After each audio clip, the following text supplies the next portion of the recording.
For many across Nigeria, it probably feels like a cruel déjà vu.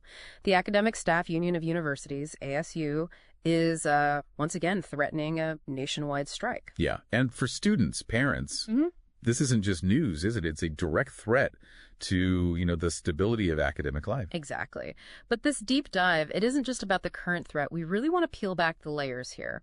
Understand this long-standing, really critical issue that impacts education so profoundly in the country. That's right. Our mission today is, it's to unpack not just the immediate cause, which seems to be about delayed salaries again, but also the really complex sort of historical context behind it all. We'll be using the source material directly to give you, hopefully, a clear, comprehensive picture of what's really driving this recurring conflict. Okay, so let's jump right into the current flashpoint then. ASU has issued an immediate directive, basically telling its members, if your branch hasn't received its June salaries, you are to stay away from work. Now, it's crucial to clarify this. As ASU President Chris Piwuna pointed out, this is not an indefinite strike. At least not yet. It's very specific, right? Tied directly to those missing payments. That's a key distinction. And we're already seeing how this no pay, no work policy is playing out differently across the country. For instance, you've got the University of Abuja, they've actually resumed academic activities. Oh, really? Why them? Well, because they received their delayed June payments. Simple as that. But other university branches still waiting on that June salary, they are, as directed, not working. It shows the immediate branch-by-branch impact. And here's where it gets, worrying. Right. The imminent danger. ASU has issued a pretty stark warning. They're saying if the federal government fails to pay lecturers July salaries by the end of this month, then a nationwide strike could really kick off. Piwuna put it very bluntly. If salaries are not paid by the end of July, we will stop work again. And that carries immense weight, doesn't it? Yeah. Given Nigeria's recent history with these very disruptive ASUU strikes. It really does. So, okay, to really get why these payment issues are such a persistent, kind of painful point, we need to dig deeper. We need to understand the fundamental dispute underneath it all, this long-running disagreement over payment systems. So, what's the system at the heart of these delays? Well, the root, or at least where these current delays seem to stem from, began after ASU pulled out of the government's Integrated Payroll and Personnel Information System, IPPIS. IPPIS, right. I remember that name. Yeah. For listeners who might not know, IPPIS was launched way back in 2006.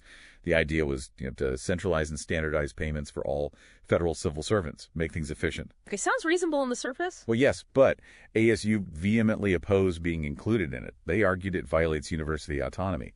And critically, they said it just fails to accommodate the peculiarities of academic work. Peculiarities, like what specifically? Think about things like visiting lecturers, sabbaticals, research grants, specialized allowances, things that don't neatly fit a standard civil service payroll structure. ASU felt IPPIS was too rigid, a one-size-fits-all approach that just didn't work for the university system. It wasn't just technical. It was about the nature of academic work itself. Got it. So it wasn't just a glitch, but a fundamental, almost philosophical clash. Autonomy versus centralization.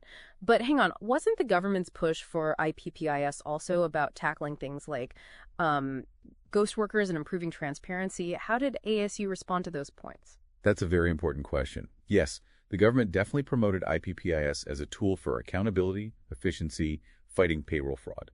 ASU acknowledged the need for transparency, sure, but argued that IPPIS was the wrong tool for the job in universities. They felt a university-specific system could achieve those same transparency goals without undermining their unique governance structure. And this isn't a new argument at all. Right, this fight goes back. Exactly. ASU consistently pushed back against IPPIS. It was a major factor in their industrial actions in 2020 and 2022. That 2022 strike, that was huge, wasn't it? 8 months long, from February right through to October. And during that time, ASU really doubled down on wanting out of IPPIS, saying it undermined university governance, their financial independence. A massive disruption. A massive disruption indeed. And during that long standoff, the government's response was pretty hardline. They withheld salaries for the entire strike period. And the source material notes that this issue, the withheld pay from 2022, it actually remains unresolved for many members. Wow. So that's another lingering issue complicating things? Precisely. It adds another layer of, let's say, distrust and unresolved grievances to the mix. even as these new salary delays pop up. Okay, but wait, here's where it gets really interesting for me. I remember reading this. Didn't the Federal Executive Council, in December 2023, actually approve ASU's request? They agreed to remove universities, polytechnics, colleges of education from IPPIS? They did. That's correct. Yeah. And they formally okayed ASU using their preferred alternative, the University Transparency and Accountability Solution, UTAS. Yes, that approval happened. A significant development, seemingly a win for ASU after years of campaigning. So, if they got what they wanted, the switch to UTAS was approved. Why on earth are we still talking about salary delays and strike threats? It doesn't add up. That's the millionaire question, isn't it? And it suggests the problem runs deeper than just which system is used. Maybe it's about implementation, maybe political will, maybe a breakdown in trust, like you said, because ASU President Piwuna is making a direct accusation here. He's quoted saying the Office of the Accountant General of the Federation is, in his words, deliberately withholding payments since they left IPPIS. Deliberately. That's Yeah. a strong claim. So bureaucratic foot dragging or something more. Well, that's the accusation from ASU's side. They believe the delays aren't accidental, but intentional friction now that they're off IPPIS. And ACU is being really clear now, saying this current work stoppage, the stay away from work order, is only about these unpaid June and potentially July salaries. They're basically putting the government on notice, again, pay up or face wider action, even though the IPPIS battle was supposedly won. Exactly. And this really highlights something fascinating or perhaps deeply troubling, depending on your perspective. Yeah. It shows how these ongoing sort of administrative battles and the resulting strikes, like the one potentially looming, how they profoundly impact the actual quality and continuity of higher education. Yeah. You connect the dots for the listener. It's not just headlines. It disrupts students' lives. Their academic calendars get thrown off schedule. Totally. It affects research, everything. It shakes the stability of the whole educational system in Nigeria. It really hits home when you think about it that way. Lecturers literally can't do their jobs because they haven't been paid. That directly impacts the learning environment. It's not just an inconvenience, is it? It feels like it genuinely jeopardizes the education of a whole generation and, the future workforce. Absolutely. And there's a hidden cost, too, isn't there? It's the erosion of confidence. Confidence in Nigeria's higher education system itself. You risk a brain drain, top academics looking elsewhere for stability, talented students maybe looking overseas. That's a scary thought, diminishing the country's intellectual capital long term. It's a serious potential consequence of this constant instability. So, quite a journey we've taken today. We went from this immediate strike threat over June salaries all the way back through the complex history of IPPIS, UTAS, and this ongoing struggle over, really, university autonomy and reliable funding.